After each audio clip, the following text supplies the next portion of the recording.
I enlisted in the Navy on my 17th birthday in Harrisburg, but I lived in Shamokin, near Shamokin, that is, out in the country. Now, your dad was also in the service? Yeah, he enlisted when they formed the Great White Fleet.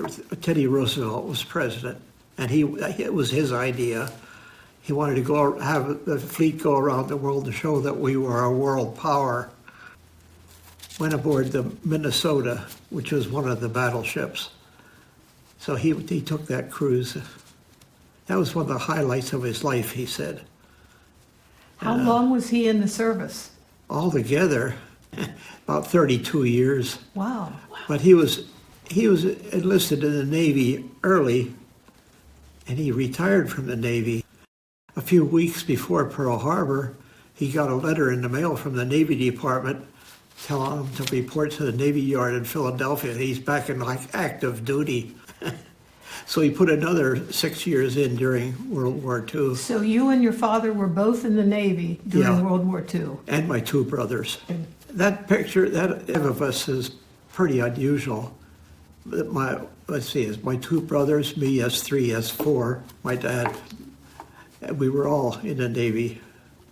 And so my dad was called back early. And it was a short time after he was called back that Japan attacked at Pearl Harbor. And at the time, my dad was on a minesweeper out in the Atlantic Ocean. Wow. And the minesweeper was made of wood, and it was 90 feet long, which is a very small ship. But it was made of wood purposely because the mines were magnetic. When a steel ship would pass over them, they'd blow up and sink the ship. So that's why it was wood. They were around the mines all the time because they were looking for them. Wow. And they'd find a mine, they'd cut the cables that had it floating just below the surface of the water. It would come to the surface, then they'd shoot it with their 50 caliber machine gun and blow it up. Wow. That's how they got rid of them. And that was right on the east coast of the United States where they found those. Now, your brothers, are they older than you or younger? No, they're both older than me. My oldest brother, he graduated from high school, then he enlisted. He probably had it worse than any of us. He was on board that ship, and they were in the Battle of Okinawa. And that was a bad one because that's when Japan started launching their aircraft, that kamikaze. They'd fly down and crash on the ships and try to sink them. The pilot, of course, was killed. So he was in that battle, which was a difficult, dangerous one. Matter of fact, my neighbor was in that same battle on a destroyer, and the destroyer was sunk, and he went down with the ship. And your second brother, where was he? He spent most of his time in the Atlantic Ocean. He was on an aircraft carrier, and they were transporting fighter planes and parts for fighter planes over to North Africa to replenish our fleet as necessary. So he was going back and forth between the United States and North Africa on an aircraft carrier. And so when you joined the Navy, how old were you? I enlisted on my 17th birthday. I was still in high school, but I wanted to get in the Navy too. So on my 17th birthday, I drove to Harrisburg. There was no recruiting station in Shamokin. So I drove to Harrisburg and enlisted down there. Put 4 years in. Where did you go for basic training? I was sent down to Bainbridge. I went to quartermaster school in Bainbridge. And I requested that. Was your dad there? Oh, yeah. Was he your instructor? Just for one thing. So he taught me how to navigate. And so that's what a quartermaster does on a ship. He helps the navigator, and he steers the ship. Okay. And then where did they assign you? I went to Philadelphia. Huntington was a brand new cruiser, just built. They commissioned it in Philadelphia, and I pulled the flag up to the mast for the commissioning ceremony. Then we went out to sea right. We went down to Guantanamo Bay, Cuba. That's where all the ships go when they're first built, just see if everything functions okay.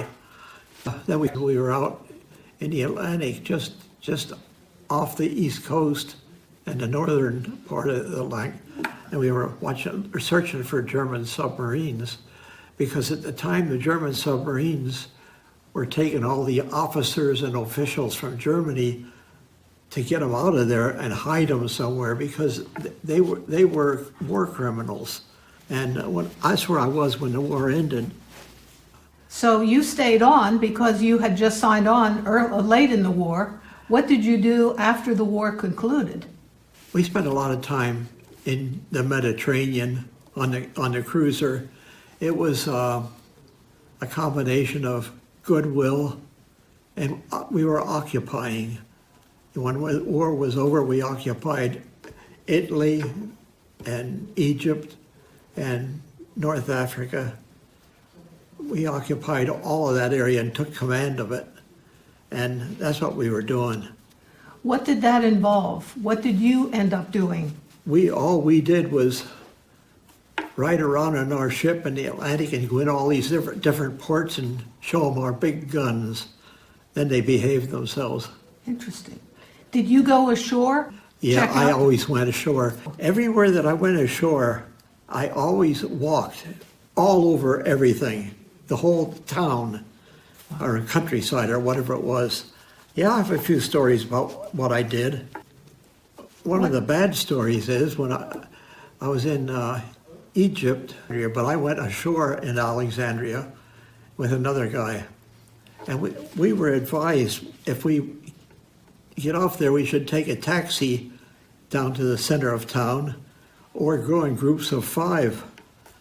And I didn't pay attention to that. The other guy and myself, we don't need all of that. So we went down through the Arab district. That's what they were trying to keep us away from. We walked down through the Arab district, just the 2 of us. There was an old man, an old Arab, sitting on the sidewalk. I saw him sitting there, thought nothing of it. But after I passed him, I felt something hitting my pant leg. And I looked down and there was egg smashed around on my pant leg. That old man, he immediately jumped up and came running out with a rag and cleaned off my pant leg. And I thought, there's a nice old guy. And he was the one that threw it, but I didn't know it. And when I stood up, I was going to give him a few pieces of Egyptian money. But he didn't want the Egyptian money, he wanted American money. Then some other Arabs came. They all carry these little knives, a crooked blade like that. Well, next thing I knew, he had that blade here against my ribs, and he said, give me all of your money, American money. And I was about ready to just belt him, but I couldn't do that because we were completely surrounded by mean-looking Arabs. It was all pre-planned. They had this scheduled. And but we were lucky we got away because this guy it was an Egyptian wearing a fez, and he had a black horse pulling a black wagon. He came into where we were and he said, come aboard. And we jumped aboard and he took us downtown. He rescued us.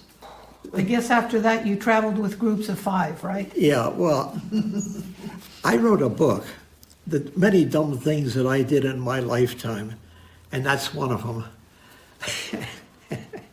Our home port over there was Italy, so that's where I spent most of my time. Of course, then from there I went down to Panama.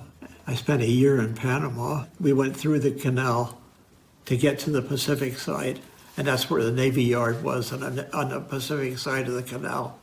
On a ship there, it was a submarine repair ship. We had machinery on that ship that we could build a submarine if we had to. But the object of it was we were taking care of 5 submarines that were moored to the dock alongside of us. If anything could go wrong with anything on their ship, we could either make it or we had it, we'd put it on for them. You were in Panama for a year. Yeah. Okay, so how long were you in the Mediterranean? Probably altogether about a year. I was discharged from the Navy when I came back from Panama. My enlistment was up. I was 21 years old. So I got discharged. When I came home, I went to college On the on a GI Bill? GI Bill, and that was out in Indiana where I went to college. Well, tell me, as you look back on World War II, Yeah. were you glad you went into the Navy? Yeah, I enjoyed being in the Navy. I enjoyed being on the ship and traveling around, and everywhere I went, I looked it over thoroughly. I never stopped hiking. So you took advantage of the travel Oh, yeah. for a young person. That Yeah. was great. You know, That was great. So that was kind of the highlight of your Navy career. that was about the highlight. For example, I was on the Leaning Tower of Pisa. Did you ride on the canal boats in Venice? I did. I was on a rock at Gibraltar. I climbed up the side of it, big gun up at the top there. I wanted to take a good look at it. So I followed this path, and I went all the way up, and I was up within maybe 100 feet at the top when a British soldier came out with a rifle and told me I can't come up here. So I had to turn around and come back down. Egypt was as far east as we Okay. went. Oh, speaking of that, there was one, I think it was on a Sunday afternoon, we were going east in the Mediterranean. Not very fast, just cruising along. I think we were heading for Egypt at the time. And I was on the bridge, and I looked out the porthole, and there was a whale out there swimming, just sort of gliding along on the top of the water with his spout squirting water. And I kept watching him, and we were on a collision course with him. We were going here, and they were coming, and the officer of the deck who was in charge of the ship at the time, he was on a deck just above where I was. So I didn't say anything. I figured, well, there's several of them up there. They'll see the whale and they'll avoid him. We were getting closer and closer to the whale, and they weren't doing anything. So when it got so close that I was concerned, I pulled the levers and put both of our engines in full speed reverse, and I turned the wheel to go 90 degrees over that way, and the whale kept going and we stopped. I didn't have the authority to do that, but I did it anyway. Well, I bet the whales were grateful. Yeah, the whales were grateful.